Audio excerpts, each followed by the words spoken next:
Aaron Dimmick.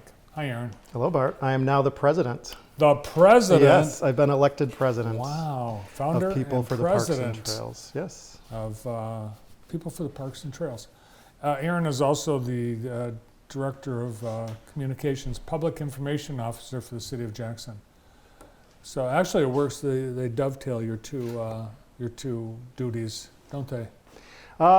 Yeah, I think the important thing to know is that I do People for the Parks outside my role with the city, but it certainly does help having the knowledge of how the city works and how to work with the city when I help run this organization. So it's been really great to have both of these roles. I'm really happy to be doing it.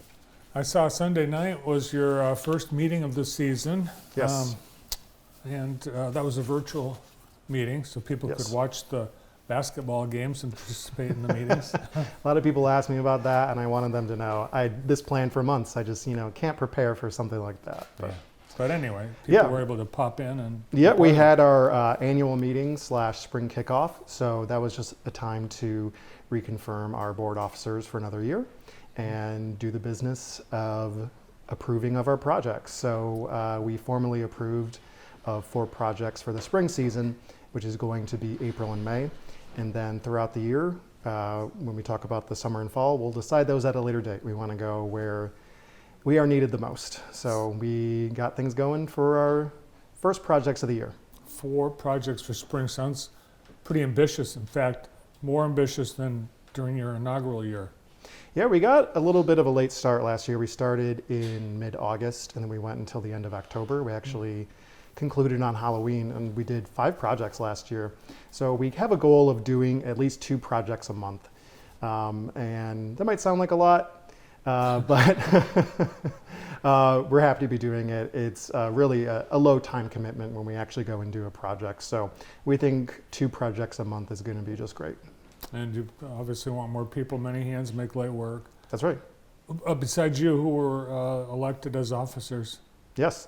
So there's myself, I'm the president, and then there's Jackie Bobb, she's the vice president.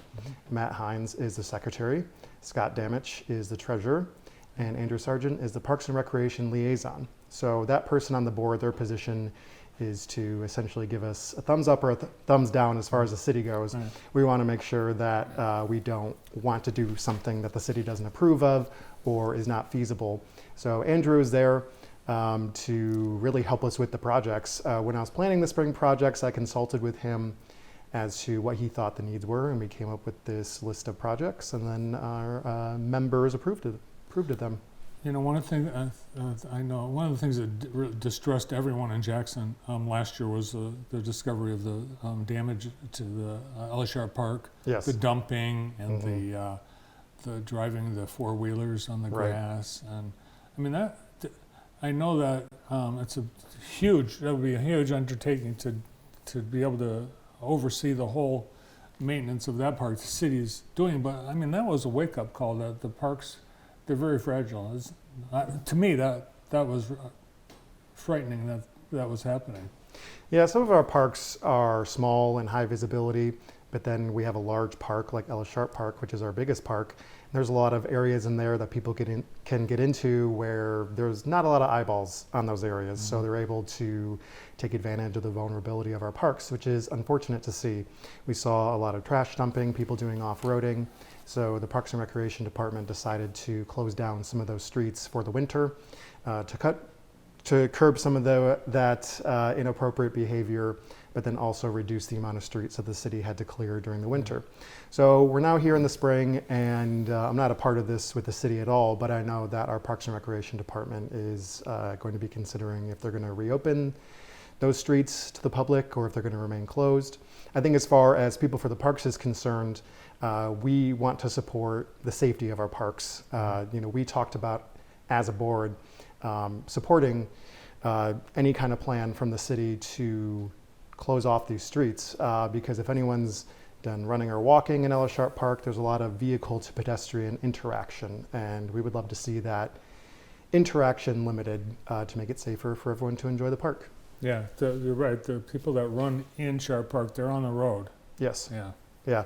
I'm an active runner and walker through all of our parks and trails, and I kind of go to Ellisharp Park sparingly because there's a lot of interaction. You know, if you're at the Cascades or you're on the MLK Equality Trail, you're removed from traffic entirely. So hopefully that's something that can be looked at. All right, well, let's talk about some of the things you've been able to accomplish in your first year, less than your first year of cleaning up, and some of the things you're planning to do this year, next month even. Yes. Yeah. Yeah, so our first project is going to be on April 16th, and that is going to be going to Grover League Park. This is Betsy Butterfield. Yes, this is last year. This is one of our projects last year. We were at Betsy Butterfield Park doing some cleanup there. This was at Workers Memorial Park, our newest city park, spreading some mulch, which is a project we are often tasked with, which is always exciting and fun to do. That's to refresh our playgrounds. every year. Mulch, you got to put that down every year, don't you? The Or somebody city, does. yeah, the city cycles out. I think most of our playgrounds get new mulch every couple years. This was some grass that needed a haircut in Betsy Butterfield Park. So that is Andrew Sargent on the right. He is the one who operates all the heavy equipment. We want to make sure that our residents are not, doing some of the smaller tasks and not some of the more heavy-duty type things.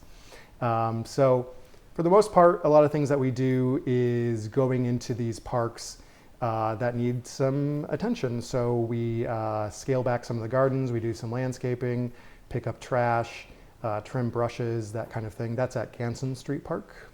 We did that last fall.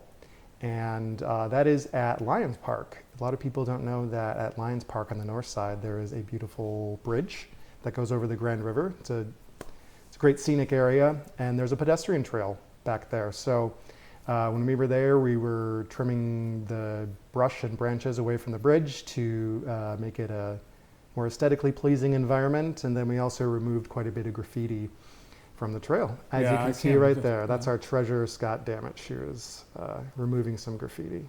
So we like to do small projects that make a big impact. That is in September of last year when we cleaned up the MLK Equality Trail. There is a known litter problem on the trail that we are hoping to really tackle this year. So on May 25th, we're doing a cleanup of the trail.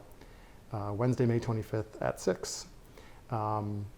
We extracted quite a bit of trash. I think it was like 6 full bags of trash just in an hour, Oh my and gosh. several shopping carts as well. Unbelievable. Yeah. So the way I look at it is, we can go out there and we can pick up the trash every so often, but why don't we look at long-term solutions? Do we need to raise funds for more garbage cans along there? Do we need to look at the overall trash issue in the city? So Cameras? I think some people might have problems with cameras places. Yeah, the dumpers. Yes, exactly. Yeah. So just kind of looking at whatever solutions we can to these problems. I like to tidy things up, so I like to keep things tidy. So always excited to go out there and clean up the trash because I use the MLK Equality Trail almost on a daily basis during the summer. I ride my bike to work quite a bit. I go for runs. So it's really about getting people in the city to take ownership over our environment and help it look its best. Yeah, I agree. I use that a lot, and it's distressing because there's often broken glass, Yes. and that's the last thing a bike rider wants to encounter. Right. Grover League Park, there's another park people probably don't know much about, Right. a little pocket park. Mm-hmm. What are you going to do there? Yep, we're just going to be doing a really big cleanup. So Mm-hmm. we're just going to be taking away the trash. We're going to be scaling back some of the brush. In a lot of these parks, it's important to pay attention to the fence line because that's where a lot of the trash accumulates. And we also want to be good neighbors to people who live on the other side of the fence line. So it's important to clean that up. So that's on the 16th. And then after that, we are doing a great collaboration with Grove Jackson. We're going to be helping getting their garden ready for spring at the MLK Center. And then into May, we're going to be back at Betsy Butterfield Park. It needs some mulching and some more cleaning up. That's one of our more frequented neighborhood parks, so we want to hit that again. And then, like I was mentioning before, we're going to round out the spring volunteer season at the MLK Equality Trail. So meeting at New Leaf Park and then walking the trail and picking up trash. And another exciting thing to announce is we now have a website, peoplefortheparks.org. I was amazed I could get that. How many members Yeah, nobody has people for the parks. Not yet. I was able to get it. Good job. Yeah. How many people in the group now? Oh, we have, I will say, about 26 to 28 official members the last time I checked. So those are people who have filled out a membership form saying they want to formally join our organization. You don't need to be a member to come and volunteer. We accept anyone who wants to come and volunteer. You don't even have to be a city resident. Anyone who wants to help, we're happy to have you. But last year, totaling all the people who came out, we had 5 volunteer events and a total of 34 people came out. So it was anywhere from 4 people at an event to over 10. I think our best turnout we had was around a dozen people. So we're wanting to get the word out even more this year. We're starting a full calendar year. We're really excited about it. And we would love to have more people from our neighborhoods come out and volunteer. So if anyone would like to participate, all you have to do is show up. We have all the information posted on our website, which is peoplefortheparks.org. And if you want to get on our email list so you can get emailed updates, you can just fill out an interest form, and then we will add your email to our list and you'll get all the information you need. There's no membership fees, no join fees, no? Not at all. No, just show up. Yep, you can just show up and volunteer if you want. Our commitments are, I would say they average around an hour. Our first event, we made quick work. We did it in about 19 minutes. But our longest one was probably on Halloween when we were at Mount Evergreen cleaning up there. That was about 2 hours. But anyone who wants to come out, we would love to have you. And if you want to be a member, you can. That just kind of gives you a little bit more say in what we do as an organization. You can vote on projects, you can vote on the board, you can maybe even serve on the board, or you can be a part of a committee. We have a lot of exciting things that we want to do throughout the year. So. Cool. Another thing too, there might be people who might not be physically able to go out and volunteer in the parks. We still want to have your contributions. So if you're interested at all in helping your parks, we have a place for you. We want to get everyone involved. Cool. Thanks for all that you and the People for the Parks and Trails are doing. Yes, thank you. Good to see you. Yes. Aaron Dimmick, the founder and president of People for the Parks and Trails. We've got a few things happening this weekend. I'll clue you in up next.